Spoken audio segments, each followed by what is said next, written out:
Nananatiling nakakulong sa Camp Karingal ang magkapatid na Angel at Lottie Manalo, pati na ang 30 iba pa matapos na makuha na ng baril sa kanilang tinutuluyang compound sa Tandangsora, Quezon City sa naturang raid. Nakuha ang matataas sa kalibre ng baril na hindi umano lisensyado.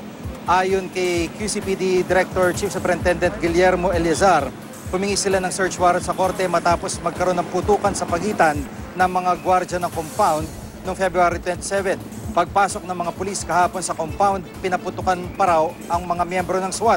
2 sugatan, ang isa nasa critical na kondisyon. Inihahanda na ang reklamong illegal possession of firearms na isasampa laban sa mga inaresto. Sina Angel at Lottie Manalo, ang mga kapatid ni Ka Eduardo Manalo na punong ministro ng Iglesia ni Cristo. Matatandang itinuwalag si Angel Manalo sa Iglesia ni Cristo noong July 2015 matapos siyang akusahan ng katiwalian ang pamunuan ng iglesia. Pero paglilinaw ni Eleazar, wala itong kinalaman sa pagkakaaresto nila kahapon. Sinisika pa naming kunin ang panig ni na Angel at Lottie Manalo tungkol dito.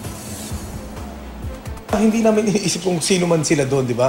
It's a simple police operation. Hinuli dahil sa search warrant, service of search warrant because of illegal possession of firearms. It so happened that during the service of search warrant, meron nagpaputok from the inside na nasugatan yung 2 pulis natin. It's up to them to present documents na license yun. But initially, based on the information given to me by the investigators, these are unlicensed firearms.